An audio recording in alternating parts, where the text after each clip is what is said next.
Hello, greetings, welcome, and namaste, everybody. This is another video in my series on learning about the hip and learning about hip anatomy. This particular video will focus a lot more on standing positions. Now, in yoga, a standing position is any time we're on 2 feet. So something like high lunge, warrior one, these are still considered to be standing positions. So hopefully we're ready.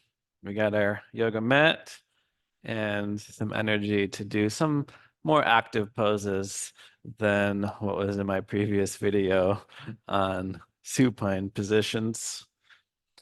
So just trying to figure out which side. Let's do this side.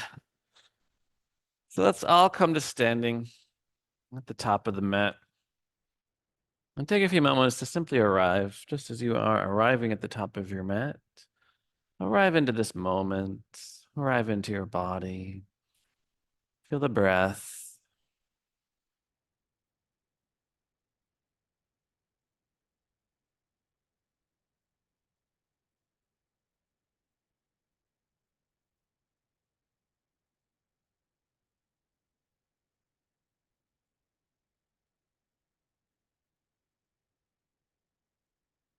And on your next inhale, float the arms up. And on your exhale, fold forward. Let's do that a few times. Just inhale, arms all the way back up. And exhale all the way into your forward fold. And just notice anatomically what's happening. Like, how is this movement controlled? And if we know a little bit about anatomy from previous talks, we know that our forward folds involve hip flexion, involve a movement at the pelvis. And when the restriction at the hip flexion begins to arise, and we want to go deeper, we have no choice but to round the spine. So usually at the bottom of the exhale, we find ourselves rounding the spine. But this movement is all happening and controlled by the hamstrings. So our forward fold involves an eccentric contraction. Hamstrings are lengthening and contracting at the same time. And then they concentrically contract in order to bring us up to standing. So do one more and finish standing. And already just notice if we feel any changes in the body.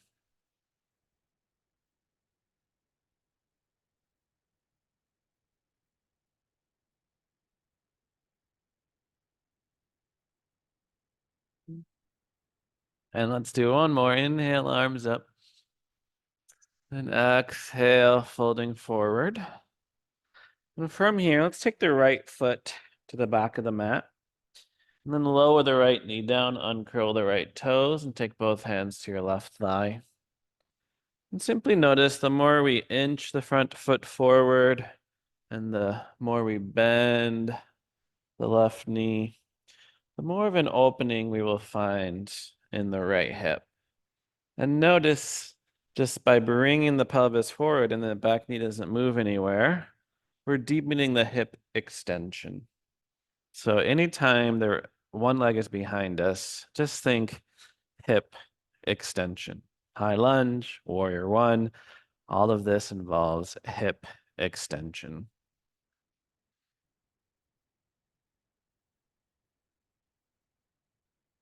And let's explore the other side. Hands to the mat, tuck the back toes, and step forward into your forward fold. And let's step back with the left foot.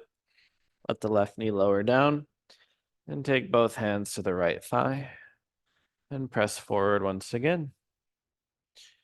And feel the hip extension in the back leg. And the more we move pelvis and torso forward and the left leg remains, the deeper of an extension we will find.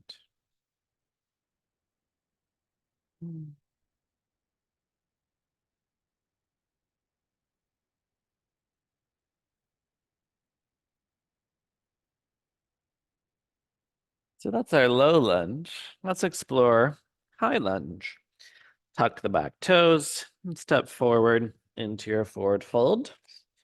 And then inhale, arms to the sky. And exhale, hands to heart center. But before high lunge, let's explore the anterior and posterior tilt of the pelvis. So take your hands, find your iliac crests. And I often use the metaphor of a bowl of water. If you're holding a bowl of water, you can spill the water towards you, and you can spill the water away from you. Same thing with the pelvis. If we have our hands on the ridges of the ilium, I can spill the water towards me, so my thumbs can draw down and it can draw the as-is points forward.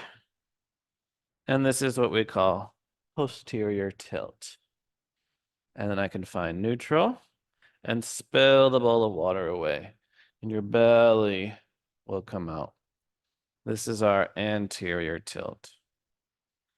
And just explore that a few more times. Give yourself the posterior tilt and give yourself the anterior tilt. Just learning something about our body today.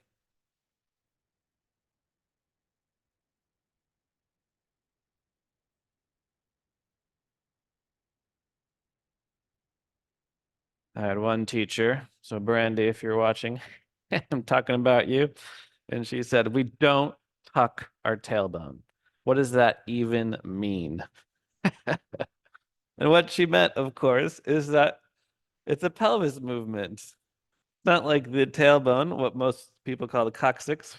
Not like that moves independently of the pelvis. So we can also change our verbiage a little bit. We do not tuck the tailbone, although we can tilt the pelvis forward and back. Let's apply that to our high lunge. So on your next inhale, float the arms up. And then exhale, folding forward. This time, let's do our half lift just to contrast the straight and rounded spine. So inhale up halfway. And then exhale, fold. Let's take the right foot to the back of the mat. High lunge this time. So we'll bend the left leg and float the arms up. And we'll already start to feel that extension. And if we know about the iliopsoas, we know it goes in front of the pelvis and connects to the lumbar and T12. So a lot of times we lose out on that psoas stretch when we lean forward. We want to be sure to keep shoulders over the hips. And then let's take our hands to the hips. Let's first make sure the hips are square, right hip forward, left hip back. And then we'll give ourselves not a tucking of the tailbone, but a posterior tilt. So we'll spill the bowl of water towards us. And if we keep that right leg reaching back, it'll deepen the opening in our hip flexors, like the iliopsoas.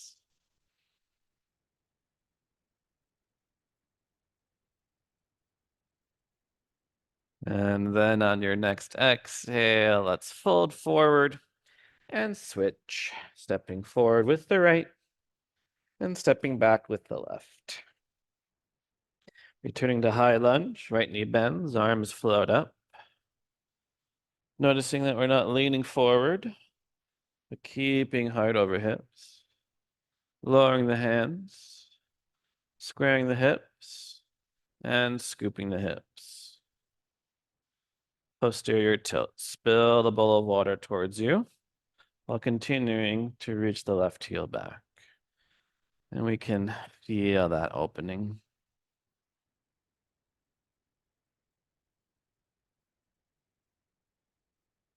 And on your next exhale, let's fold forward and step forward to a forward fold. And from this forward fold, let's explore the joint motions that it takes to get into a squat. So first we have to take the feet a little wider. About shoulder width distance tends to work for most people.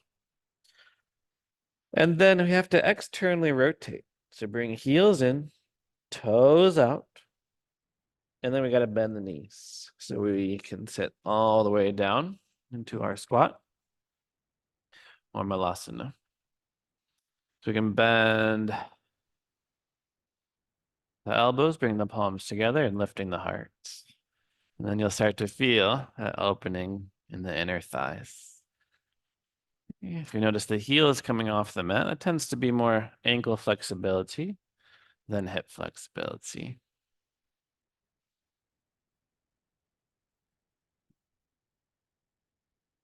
And let's explore a few different variations of pigeon pose and how that feels different in our bodies. So hands to the mat, hips to the sky, step back to downward facing dog. So the first pigeon pose involves a 45-degree angle in the leg. So we start by looking forward, take the right knee to the right wrist, and pivot the ankle just forward enough that we find our right shin at a 45-degree angle. So the right heel will be about in the left hip crease. And fold forward from here. And I sometimes call this pose easy pigeon pose because it's fairly accessible. In yin, we actually call it sleeping swan. Sometimes I do feel like a swan just about ready to fall asleep in this pose. Now there's some external rotation happening, but primarily it's just some deep hip flexion. Notice the right knees practically up in the right armpit region. So this primarily is really just a glute stretch.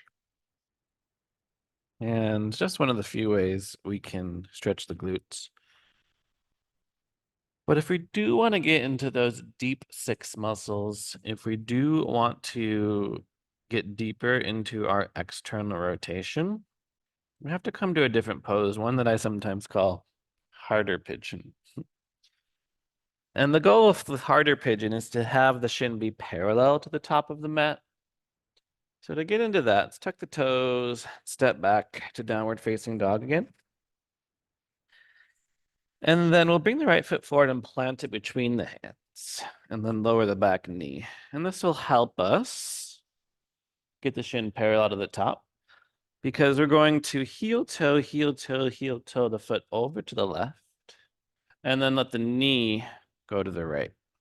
So if you've never done this before, it's already like, holy cow, how is this even possible? So that's why I call it harder pigeon. And see if we can have the right toes flexed towards the shin, give your ankle some nice dorsiflexion, and have that front shin be parallel to the top. And you might be able to fold forward, but you might not, and that's perfectly okay. But it's just external rotation that will really help us getting into other poses like lotus, even cross-legged. It's this deeper external rotation that we need.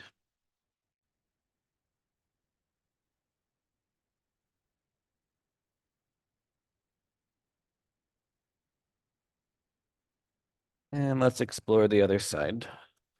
So walking the hands back, tucking the back toes, stepping back to downward facing dog. Let's explore easier and harder pigeon. Let's take left knee to left wrist, pivot the ankle towards the right. We'll keep the foot plantar flex, so we'll keep the toes pointed for this one. And we can simply fold forward from there. And just notice where in your body you feel this stretch, you feel this opening. And primarily, it's the glute. But some of us do feel it more in the front of the thigh. That does tend to point into the connective tissues. So it could be tendons or ligaments that just don't quite want to loosen too much. So everyone's different and we'll feel these poses differently in the body.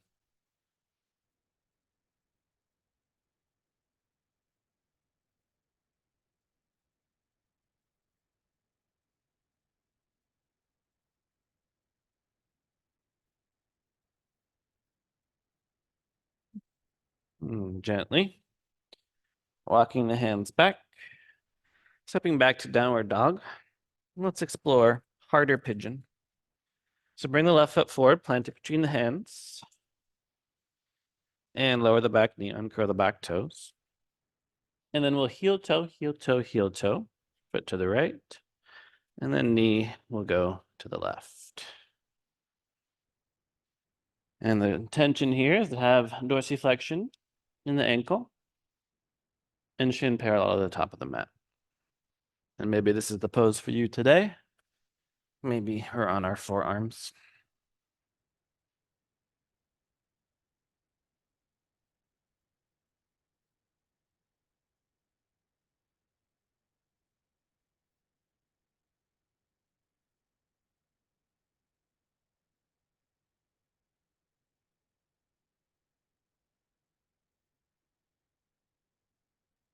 And to come out, walk the hands back, tuck the back toes, and step back to downward facing dog. Walk your downward dog forward, coming into the forward fold at the top of the mat. Once you're there, bend the knees, tuck the tailbone, and gently roll yourself up to standing. So we did our flexion, extension, external rotation, and let's not forget about abduction. Let's take the feet out wide. So it's nice just to like hop wide. So this is our abduction. Hips are abducted. Now you probably aren't feeling too much of like a stretch anywhere. We do need to add a little bit of flexion, right, to get into that movement. Let's start with our hands at our hips. And then on your exhale, fold forward and try to keep the back flat this time. And notice at what point you start to feel some restriction. And then inhale and come back up. Let's do that a few times. Basically the same exercise we did earlier for the hamstrings. And now a little bit more in the adductors, but as much as we love to divide parts of the body into different categories, guess what? They're all connected. So the hamstrings help a little bit here, just as the adductors helped earlier. But we know that, and we've learned that when we fold forward, it's a movement that happens at the pelvis. When we can't move anymore, we're tempted to round, but that doesn't get us any deeper into the flexion. So it is nice to train the body to have a flat back. And again, notice the eccentric contraction of folding forward, followed by the concentric contraction of bringing ourselves back up. All right, we can fold forward, don't worry. Exhale, fold forward, round forward, hands to the mat, and breathe.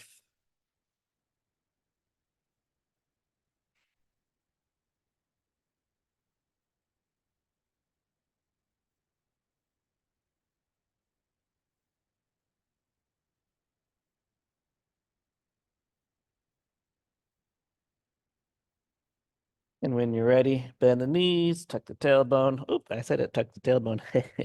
Hands to hips and gently roll up to standing.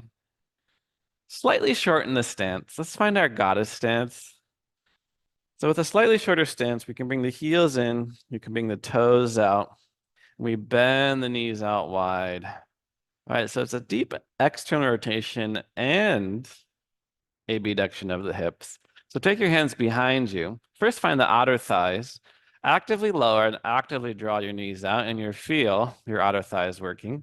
Then take your hands up to the glutes. Go a little bit lower, go a little bit wider, and you'll feel the glutes working as well. So it's that deep abduction, deep external rotation all combined, which brings us into our goddess stance. It's so good for the body. And then exhale, release. All right, let's do one more. Let's be frogs, okay? So fold forward, hands to the mat, and bend the knees until the knees find the mat. And then for frog, we take our knees as wide as we can, and then we flex the feet and take the ankles as wide as the knees. We come onto our forearms, and then we sit back. So wide-legged forward folds, we get more into the longer adductors that go along the inner thigh, but it's the shorter, it's the bent knee poses like this one and butterfly that will get into the more proximal muscles of the hip.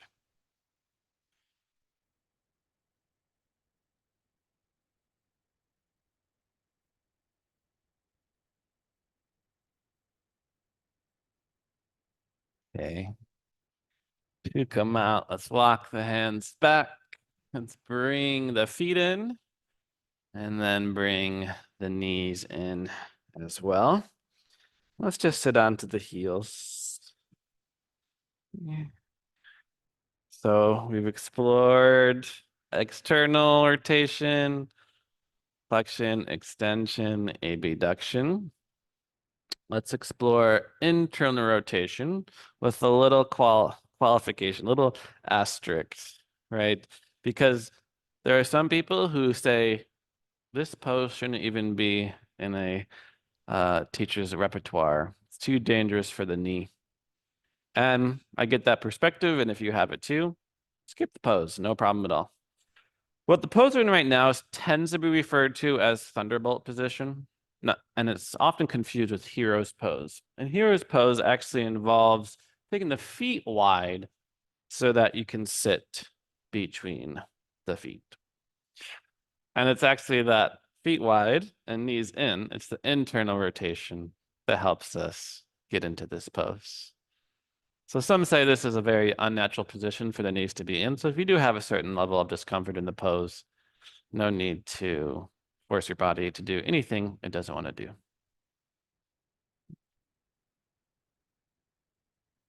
And let's just finish the sequence with a few adduction poses.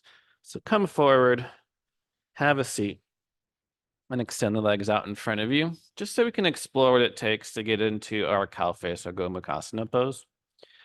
So let's take the right ankle and let's bring the right ankle as close as we can to the left hip.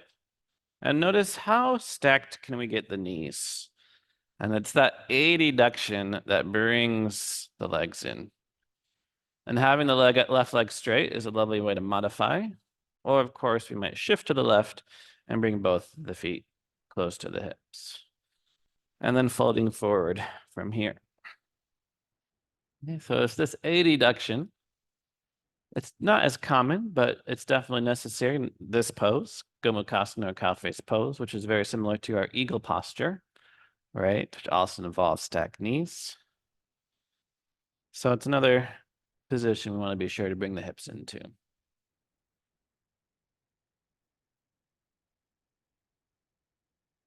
Now, some of you might know that little spin move to get to the other side. But since we're exploring joint motions and hip anatomy today, let's just do the other side the same way. Setting the feet out in front of us, left foot to right hip, knees somewhat stacked, and bring the right foot underneath of you and fold forward from there.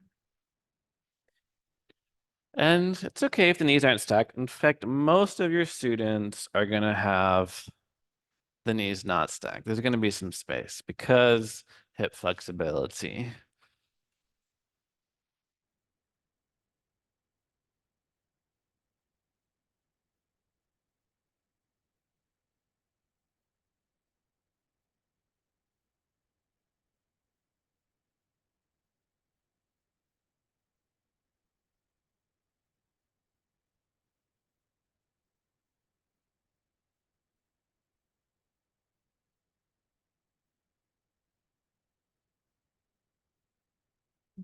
All right, let's just come out, take the hands behind us, take the feet out in front, and rock the legs side to side. All right, friends, that's all the time we have for today. I have to teach a class right now. So let's do a simple closing, coming to a seated position. Just honor and appreciate your body for all that it does. For every step that we have taken on this planet that's been supported by movement of the hips. We can also appreciate this amazing practice we call yoga.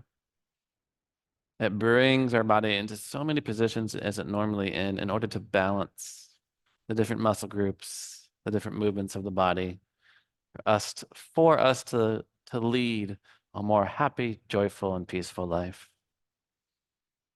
Bringing hands to heart center, bowing to the light within. And the light within me honors, recognizes the light within you. Namaste.